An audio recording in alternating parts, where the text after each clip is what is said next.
Good morning, everyone. So if you're watching these daily, today is Wednesday, April 15th. However, spoiler, I'm filming this afternoon on Tuesday before. I want to make sure that this will be up for you tomorrow, and I have some meetings tomorrow morning. So just a reminder how we start: sitting up straight and tall, shoulders relaxed at our side. Hands can find an anchor spot, so your chest or your belly, wherever you're comfortable. And you can gently close your eyes and breathe in, breathe out, breathe in, breathe out, breathe in, breathe out. Just take a moment, rest here, check in how you're feeling, and just listen for the sound of the bell.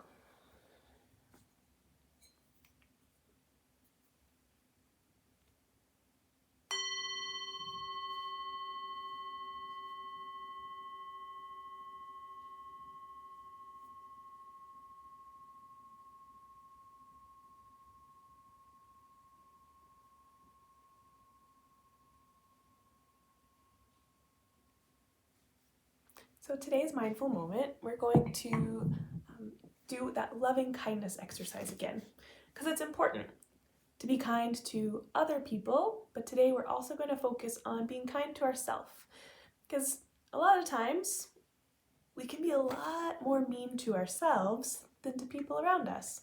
We'll say things like, I'm stupid, I'm dumb, I can't believe I did that, ugh. But these thoughts that are negative and they're kind of mean to ourselves, it's important that we love ourselves and that we're kind to ourselves. And I believe that if we're kind to ourselves, it'll be even easier to be kind to all of those around us. So today we're going to practice a loving kindness. So just take a moment and rest your hands on your heart. Or if you want, you can give yourself that hug, like a self-hug. And so hands on heart, or give yourself a big hug. And you're just going to repeat after me the following phrases. May I be healthy. May I be strong. May I be happy. May I be calm. Give yourself one more big hug or a big press on your heart. Okay.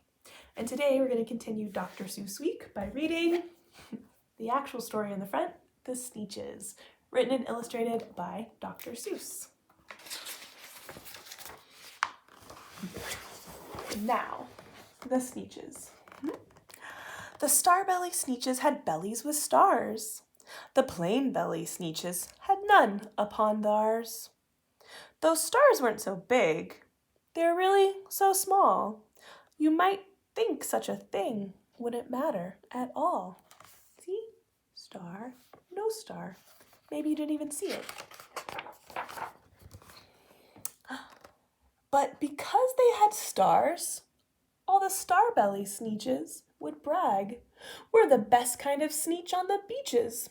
With their snoots in the air, they would sniff and they'd snort. We'll have nothing to do with those plain belly sort. And whenever they met some, when they were out walking, they'd hike right on past them without even talking. When the starbelly children went out to play ball, could a plain belly get in the game? Not at all. You only could play if your bellies had stars, and the plain belly children had none upon theirs.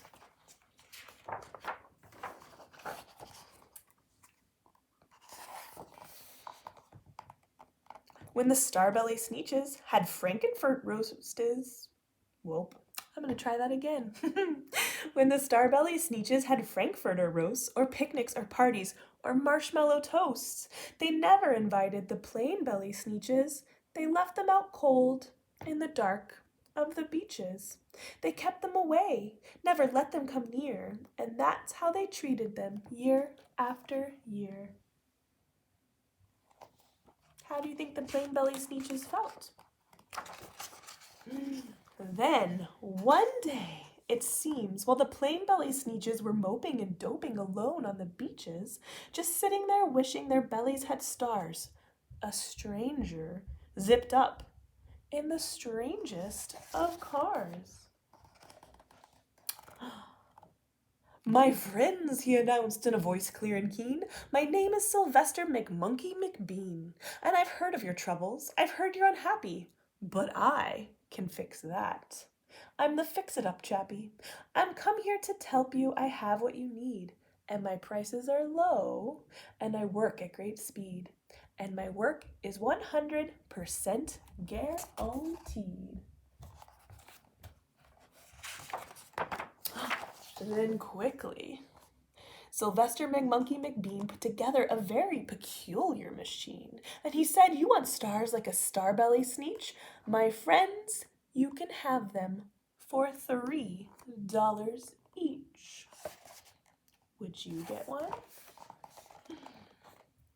Just pay me your money and hop right aboard." So they clambered inside, and the big machine roared, and it clonked, and it bonked, and it jerked, and it burped, and it booped them about. But the thing really worked. When the plain belly Sneetches popped out, they had stars. They actually did. They had stars upon theirs. Then they yelled at the ones who had stars at the start. "We're exactly like you. You can't tell us apart. We're all just the same now, you snooty old smarties, and now we can go to your Frankfurter parties." "Good grief," groaned the ones who had stars at the first. "We're still the best Sneetches, and they are the worst. But now how in the world will we know," they all frowned, "if which kind is what, or the other way round?"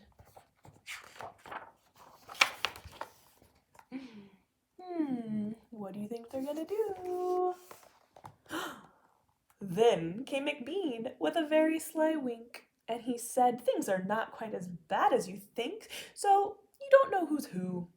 This is perfectly true, but come with me, friends. Do you know what I'll do? I'll make you again the best Sneetches on beaches, and all it will cost you is $10 each."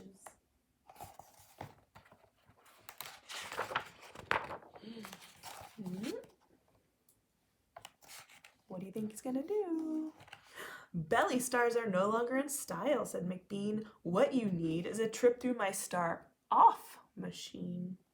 So you won't look like Sneetches who have them on theirs, and that handy machine, working very precisely, removed all the stars from their tummies quite nicely." Then, with snoots in the air, they paraded about, and they opened their beaks, and they let out a shout. "We know who is who, now there isn't a doubt. The best kind of Sneetches are Sneetches without." Then, of course, those with stars all frightfully got mad. To be wearing a star now was frightfully bad. Then, of course, old Sylvester McMonkey McBean invited them into his star-off machine. Then, of course, from then on, as you probably guess, things really got into a horrible mess. Look at all of them. Round and round they go.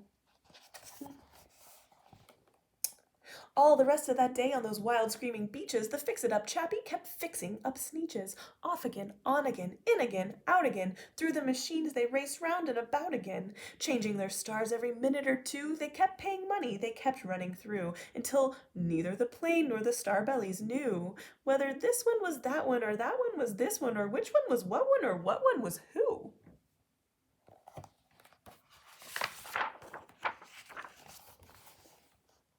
Then, when every last cent of their money was spent, the fix-it-up chappie packed up and he went. And he laughed as he drove in his car up the beach. They never will learn. Nope, you can't teach a Sneetch. Or can you? But McBean was quite wrong, I'm quite happy to say, that the Sneetches got really quite smart on that day. The day they decided that Sneetches are Sneetches, and no kind of Sneetch is the best on the beach. That day all the Sneetches forgot about stars, and whether they had one or not upon theirs. The end. So, That was The Sneetches, written and illustrated by Dr. Seuss. And just remember that you are beautiful and wonderful exactly as you are. So I love you all.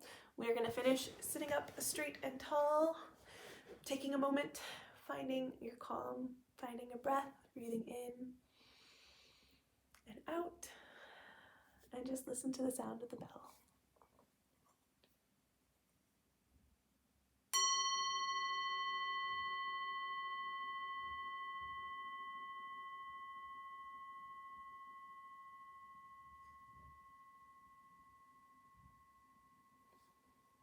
And with that, I wish you a beautiful Wednesday, and I will see you Thursday.